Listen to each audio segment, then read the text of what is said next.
Hello, hello, hello. Welcome back to Cosy Coaching. Today's episode, I really want to talk to you about building a relationship with yourself. When I started in this self-growth space, going into personal development, I went in there thinking I need to work on my habits. I need to work on my working out. I need to get healthy and all of those things. But what I've come to realize over the years, what was my real big turning point was building that relationship with myself on who I was as a person, who I wanted to step into, like really reconnect back with who I am underneath all the things that I am expected to do. Like I need to bring in money, I need to be a good parent, a good wife, a good sister, a good friend, all of those things. Once I remove all those things, the only person that's left is myself. And that's when I started working on my mindset and I really started to build a relationship with myself. So I wanted to share with you ways where you can build a relationship with yourself, because I think the foundation to any kind of growth or to be able to build your life that you want to create and go after your dreams, it starts with yourself. It starts with who you think of yourself as a person. So I wanted to take you through some points and I want to put my own spin on them and show you the ways that I have used those things in order to build this life and start taking steps to creating this meaningful life and living with purpose and all of those things and feeling like I'm really living and not just existing, going through Groundhog Day, day after day. And a good starting spot is to stop judging yourself. A lot of things can happen in life. You have experiences that you've gone through. You have trauma that you've gone through. You've got bad relationships. You've got family things. You've got yourself things. There are things, outside factors that you couldn't control. All of those things, and you're overthinking them. You're lamenting on them. You are creating bigger stories, overthinking everything, catastrophizing it possibly. But those things happened to you, for a lesson. And yes, shit things happen and things are terrible in life. But are you going to let that stop you or control you in order for you to just stay where you are? If you are happy with where you are, then by all means, stay where you are. Don't worry about those things. But if you want real growth, you have to forgive yourself. You have to stop judging yourself for decisions that you made, whether they were good or whether they were bad. I have this saying that I believe, this sounds crazy and I've said it before, but I believe that every decision, every pivotal moment in my life, there is a parallel version of myself living out the opposite of that choice. And that's how I like to think that opportunity that maybe I missed, that person went after it and they've got it because that was their path. This is my path. And I like to think of that because then I don't need to, it might sound woo-woo, but that is a way of me just letting go of decisions that I made. There is another version of me that's living it. This version of me doesn't want to live that choice or carry that through again. I think that's super, super important to forgive yourself for anything that you have maybe regretted in life. For me, I don't regret many things in life because I use them as a learning point. Because if I don't, I'm an overthinker. I will overthink that thing and I would have made 10 different versions of that story or that situation. I would have gone down. I would have 2 and 2 makes 4 in other people's mind. I would have made 64. All of those things. So I try not to have regrets and I try to, what's the lesson? What did I learn? What did I take away from that? And that has carried me through steadily to this age. And I think it's really important to forgive yourself and then you can move on, because the forgiveness is not for the thing that happened. The forgiveness is for yourself. And once you take back that control, you can do what you want with that. So that is really important, to forgive yourself. The next thing, which I think is super, super fun, and this is where you can do a day in a life of the person that you got in your mind or the dream life that you want to create. How does she wake up? You can do this. Is get curious about who you are. Yes, there are past things that's happened, but what were the good things that you maybe forgot about or that you don't do anymore? Maybe you were really good at sports. Like when I was a kid, I was really good at sports, and I find it hilarious that now I will say I hate running. I used to be a long distance runner. I used to be a sprinter, and I absolutely hate running now. I'm changing my mindset on that whilst training for this triathlon, that my body can run. I just have conditioned my mind to hate running. That makes me feel absolutely horrendous. But today I went to the gym, I got on the treadmill willingly and ran. Willingly I ran, and I felt good and I felt comfortable. Hadn't run for a few weeks, so I thought, oh, maybe I'm going to feel that pang. I remember in January when I first did that run, oh my God, I wanted to die. I was like, what am I doing here? But I felt nice. I felt really good. So it's get curious. Like, I really feel like, especially in this last year, I've really tried to get more curious about myself and what I like to do. But I really enjoy going to the gym. I've been going back through photos and videos on my phone where in lockdown I was working out at home. I remember how much I really enjoyed it because I didn't have anything else to do then. Now I've tied it to a goal that now I've really started enjoying it. I started to see results now. I'm really getting curious about really who and how strong I can be and what it is that I want to get out of this in the future. And it's just like, it's all making sense. Get curious about yourself. I think that, and it's so fun. Do a day in the life from when you wake up in the morning, what you do throughout the day, from what you eat, how you travel, what your job is, what you're doing, who your friends are, who you're surrounded by, all of that. Do it from day to morning. Like, what house do you live in? What smells do you wake up to? Do that. Oh my goodness, you will love that. Really try to hone in your own thoughts and cut out all the noise of everything else. Like, really like lean in on yourself, and this is the real fun part. So get curious with yourself. The next thing that's really key is to keep promises to yourself. And what does that look like? And that can look like you saying that I want to wake up at 7 a.m. tomorrow. 7 a.m. rolls around tomorrow. You don't wake up at 7 a.m. You snooze. You start building the thing. Oh, I knew I couldn't wake up at 7. I don't know why I set it for 7 anyways. Next day, you're like, I'll wake up at 7. Again, you do it again. You wake up at 7. You're like, oh, okay, this felt much better. You can't even tell yourself what was different from yesterday to today, but you liked it. You liked waking up at 7. You got a lot of things done. Ticked off a nice good amount of your to-do list. Maybe you went for a walk, you worked out, you went to work, whatever that looks like, you did that thing from 7 a.m. Next day you say, I like that. I'm going to do that again. So 7 a.m. the next day, you wake up, you're like, boom, you do it again. You're like, oh, I like that. And you keep on doing it. And this is what builds self-confidence in yourself, because you start trusting your word. Because it's so easy to flip to the negative. There's a saying where it says, what's the worst that can happen? And everybody says, so it's always, what's the worst that can happen?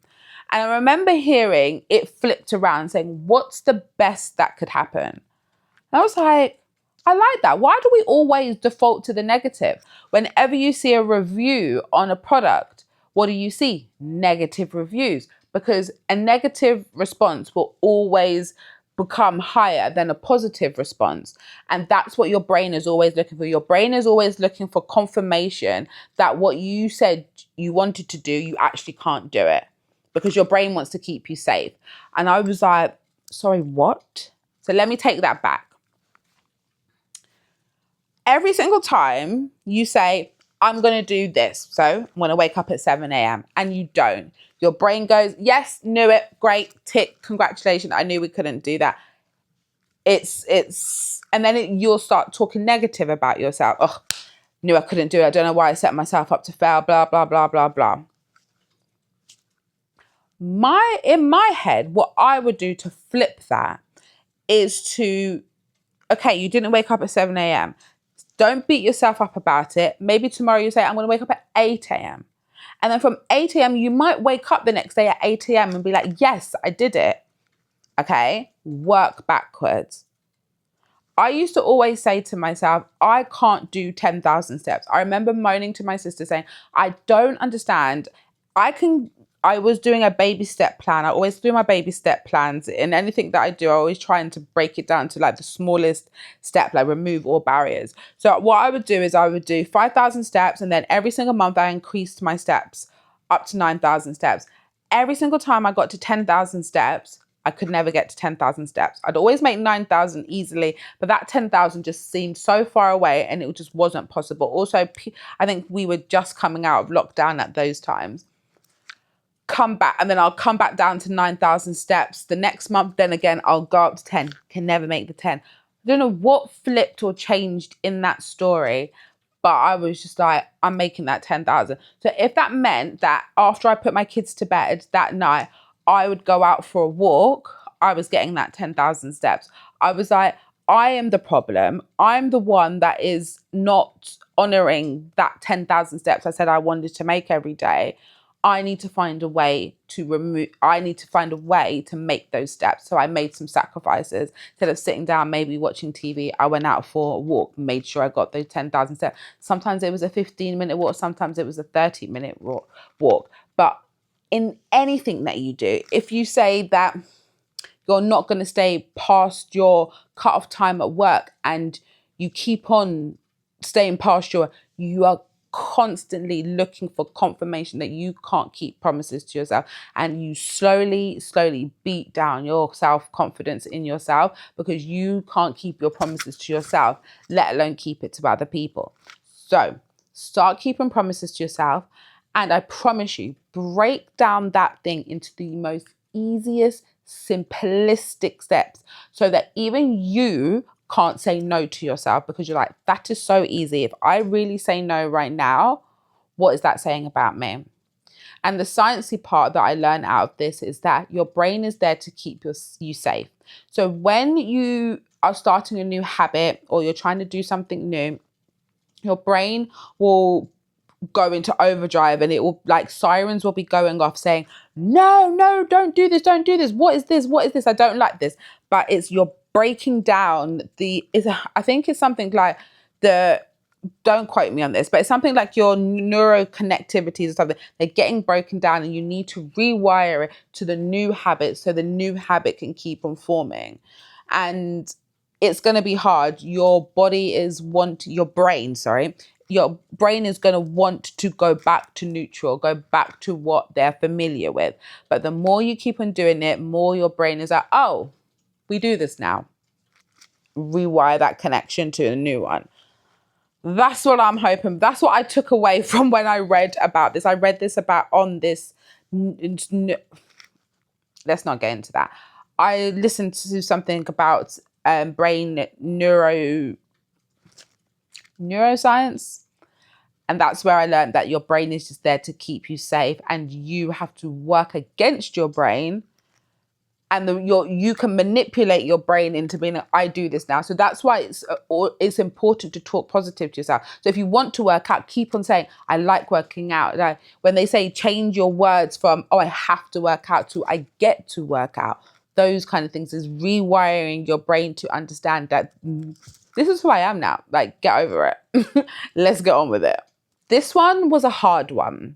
So this is spending time with yourself without any distraction. So this could be mainly something I did was going for walks without my headphones. I always bought my phone because safety, but I went without headphones and I would just walk, taking all the sounds that are going on.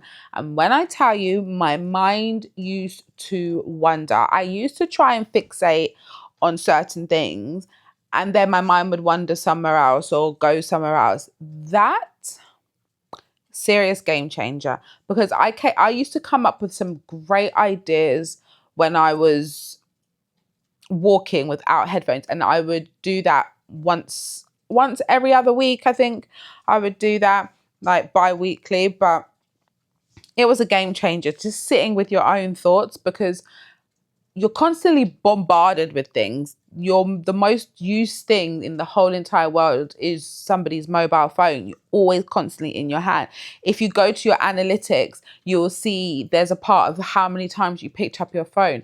Constantly, I know I'm always reaching for my phone, going for my phone. Sometimes there's no reason for it. And something I really, really love to do, and since I've been doing it, it's like the perfect thing for me, is every Sunday I try not to I try to have a no phone day. The only thing I have on a Sunday is I have an accountability call with my sister, and other than that, I do not know where my phone is, and I don't care to know where it is. There'll be times when I'm upstairs and my phone will be downstairs, or the opposite way around, and one of the kids or my husband will come and bring me my phone. Like, bro, I don't want that. Don't try and contact me on a Sunday. You're not going to find me, because I try to just switch off from that constant bombardment of just constantly being on your phone. It's so easy to get lost in it. But sitting with your own thoughts, you can come up with great ideas. You can daydream. Oh my goodness, just daydream. I used to love daydreaming. And I used to make up like little stories about myself. You know how I said earlier about the parallel universe? I used to think about, a decision that I make. And sometimes I would just like live out that parallel Sinitta's universe. And it's just fun because it's just freeing over them. But yeah, definitely sit with yourself in ways. Meditating is really good. I did meditating for a little bit. Then I did walking meditating for a little bit, but I just don't think meditating is for me. But definitely going for a walk without my headphones, that's a little bit of me in my own thoughts. Not really, I don't really need to like release my thoughts so much or relax that much. I just need to sit with my thoughts a little bit more. So that might be something that might appeal to you as well. So yeah, I think that's a really hard one to start with, but once you get in the flow of it, yeah, you'll really enjoy it. And you'll get to know yourself so much more as well. And you can think about things that you want. Like I always think about how I'm evolving, how I'm changing. What does the next step look like? Where am I in my journey? Do I need to relax? Am I in a good place right now? And yeah, some of the great things have come out of just reconnecting with just your own thoughts and your own voice. I really, really love this one. And this one is going to be, let me say, one of the most important things is to speak to yourself like someone that you love, that how you would speak to them, whether that is a sister, brother, husband, wife, friend, whatever. Speak to yourself how you would speak to them. So if you have got a situation, how would you respond to somebody that you truly loved? Someone whose opinion that you truly valued and rated, how would you respond to them if they were in your shoes? And that can be from the littlest thing to the biggest thing.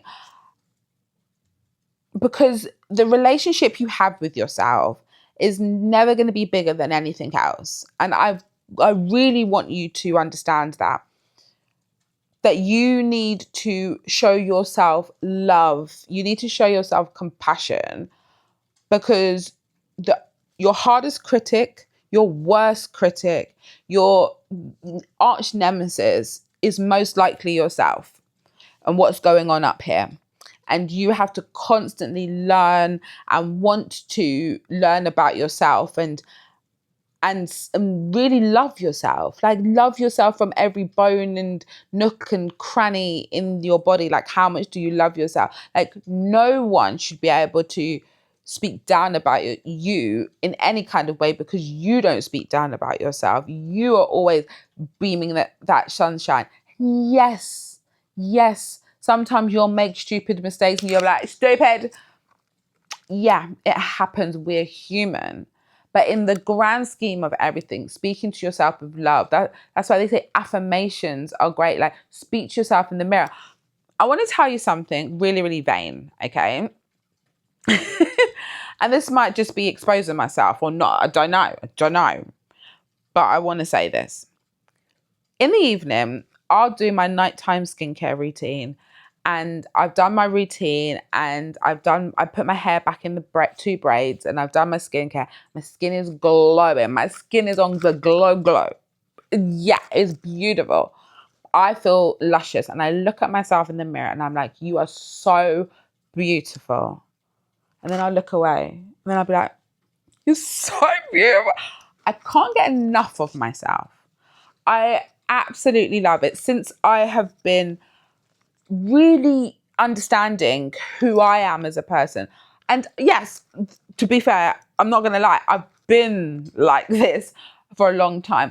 But even with age, like I know I'm coming up to 40 years old in 7 weeks' time. I'm going to be 40. I feel the most beautifulest. And the thing is, I have felt beautiful all of my life. Every size, every version of myself I have loved. But this version, oh, baby, I love her. I love her with all my might because she's got me here. She loves herself. Look at me talking about myself in the third person. I love myself so much because if I don't love myself first, nobody else out there can love you. No one out there can love you like you love yourself. Build that relationship. Love yourself here in your heart. Believe it in your whole entire body. Speak life into yourself every step of the way. Even when you're making a stupid mistake, own it. 10 toes down, okay? Because nobody out here hasn't made a mistake. I've made a mistake and I've held myself 10 toes down and been like, yeah, I did it. And maybe I shouldn't have, but YOLO. Okay? Speak to yourself with love. If you need affirmations, say those affirmations. You can go onto YouTube, you can look those up wherever. Speak love into yourself. Tell yourself you're beautiful. Put on that outfit that makes you feel 10-10. Okay? Speak nothing but highness into yourself. And those vibrations will not only radiate inside of you, but they'll radiate outside of you as well. You'll carry that aura of just, I really just love seeing super loved women that love themselves because it oozes confidence out of them. Special. This is another great one, is to connect with joy. So it's similar to the speaking love into yourself, is where is the joy in your life? What really fills you up? What lights a fire under you that makes you smile from ear to ear? My big one is music. I love music. Music makes me so. Okay, side quest. When I was a kid, I really wanted to be a backup dancer. I used to always make up dances. I made up dances with kids in school, my sisters, everything. I love it. To this day, I have absolutely loved music. Music just lights my soul up. Get me in my car, put that music on, crank it up. Yeah, our eardrums blown. I just absolutely... Music is my soul driver. It really just lights me up. Like no matter what mood I'm in, put some music on. Yeah, shake it. We're gonna dance. Yeah, music. So find the joy in life. Like really, what sparks your joy? At one point, going back to the dancing and the music, is that I was taking dance classes. I've taken heels dance classes. I absolutely love them. I'm gutted that I've moved away now, but I loved going to those classes. I was terrible. I'm not even going to lie. I was terrible at the beginning. Maybe I'll insert, I've still got a video. I'll insert my favorite one that I did. Hopefully I won't get copyrighted. If I do get copyrighted, I'll take the music out. But there's this one that was just, yeah, that.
So reconnect with those little things that you used to love or that you want to explore, those new things in life about yourself.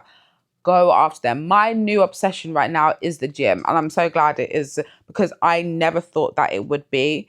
I have worked out on and off for how long? Only now it's clicked, and I base it all down to the triathlon, and then that goes back to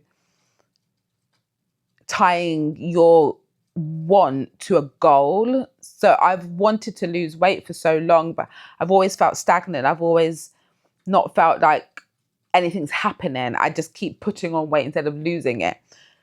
But removing that and saying, oh, I just want to train for a triathlon, that removed the weight loss. It just had me focused on training for these disciplines instead. And in turn, the weight loss has come. The body recomp is coming. Find the little joys in life. Whatever that is for you. Find the little pockets of joy. Smell the flowers. Oh, I love, my new favorite thing is when I go to people's houses, I'll make a charcuterie board. Oh, absolutely love it. Like, it's literally my favorite thing. Like, I'll find out little things that they like, then I'll make it up. Yes, I'll be coming with my charcuterie board. I've now got charcuterie knives, cheese knives. Find the joys in life. I really want to get a bike because I want to go out biking some more. I want to go hiking. What are those small little joys in your life? And bring them to the forefront. Put them, dot it in the diary. I'm going to do this. Do that nice thing for yourself. And a big one as well, and this seems like a really big thing, this is why I've kind of left it to the end, is to set boundaries. And boundary doesn't be like, oh, this is a boundary, don't touch me, da da da da. The best description I have heard of a boundary is the boundary is not for the person, the boundary is actually for yourself. So once you communicate it, the boundary to the person, and they don't respect it, you can reinforce the boundary again without saying, but this is my boundary. To say, so the analogy they gave, it was about a date. So they were going on a date, and let's say they lived in South London and they lived in West London. If you know, that's quite far away from each other, even though they're both in London. The South London guy said to the West London girl, oh, come to South London and meet me. And she was kind of like, do you know what? Oh, because he was supposed to come over to West, but he hadn't come to West. He was still in South with his parents having dinner, and he was like, oh, just come, like, I'm already out, like, to come. She said, well, no, you were supposed to come down to West. If you're not going to come, I'm going to see you another time. That's the boundary. So they'd made plans already. He's trying to change them. She says no. So she's not said, oh, this is my boundary, I'm only coming to West, like we agreed. She just said, oh no, like, you were going to come over to West. If not, I'll see you another day. That's cool. That's the boundary. And then he said he tried to force it again, and she was literally like, no, I'm just like, if you're not going to come over this side, I'll just see you in a couple of days. That's absolutely fine. Like, spend the rest of the evening with your parents is absolutely fine. And that's when he decided, then he kept his promise, because he went over to West. And when it was explained like that, I was like, that is so simple. Like, she didn't need to say, oh, this is my boundary. No, she said that this is what it is. Then he said something to try and get her to do something else that she didn't want to do. She reinforced the boundary. I really hope that you followed that and you was able to take that stream to building that boundary. So you don't need to say to the person, this is my boundary. You can say, this is what I want. If you're not going to do it, or this is how you're going to speak to me. If you're not going to speak to me like that, then we're not going to have this conversation. So that's just it. It's not, you don't need to say, this is a boundary. You know what the boundary is. You say it in a way that they say, this is what I'm going to tolerate. And if you're not going to give me back that, then that's fine. You stay over there. Boundaries are hard to implement, I found. But actually, let me rephrase that. I found it hard in my head. once I released what's the other person going to feel to I need to set this boundary because I don't feel comfortable or I don't feel safe or I don't want this or this is going a little bit too fast for me. I need to say, I have to theoretically put my big girl pants on and say the thing. And sometimes it's really hard, but you have to say the thing, set the boundary and practice it over time. Practice it in the mirror before you go to the person. I always think boundaries are great to be set over the phone or in person because you can detect tone and you can really read the person, not so much over the phone, but face to face you can. But text, a lot can be lost in translation in text. And I've had a fair few disagreements with people over text because it was misconstrued in the way that I intended it to come across. So it's better to have those kind of, especially if it's somebody that you really respect and you really love and you want to have them in your life. And that's why you're setting this standard. Then it's best to try and do it face to face. But worst case scenario, call them. Yeah. Remove the any misconceptions that could be taken.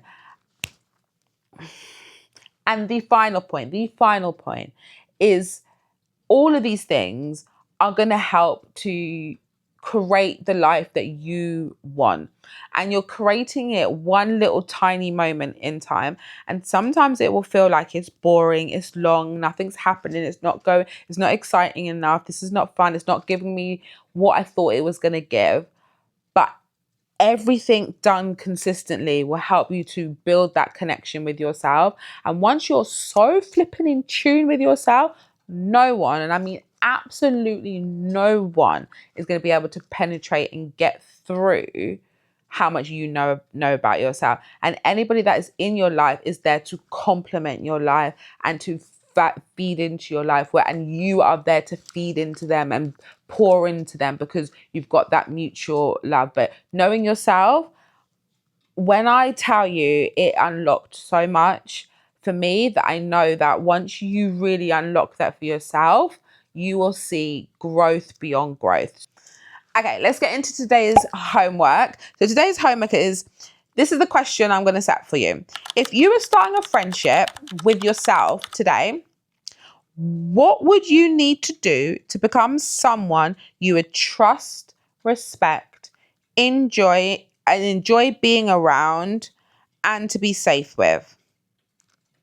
So the question is, if you were starting a friendship with yourself, what would you need to do to build trust, to build respect, for you to feel safe with that person, to enjoy their company? And how would you want to come across to a new friend? And that's going to be your roadmap to building that relationship with yourself. Just think about, if you were a friend to somebody, how would you want to be? Okay. Absolutely. Really enjoyed this episode. I hope you have taken something away from it and helping you to reconnect with yourself and to build that relationship with yourself, because I think it's so important and it will be the key and foundation to helping you to build and create that life that you want. I know that you are here loving the videos. Don't forget to like, comment, and subscribe. I'm going to see you on my next episode. Share this with a friend who is on a similar path to you and you know that this is going to help them, because we want everybody to join in the fam. And if you want more, go ahead and join me over on Instagram, where there are more daily updates and you'll be seeing like my workout progress and everything as I head up to Project 40, because my birthday is coming. I love you. See you on my next episode. Bye.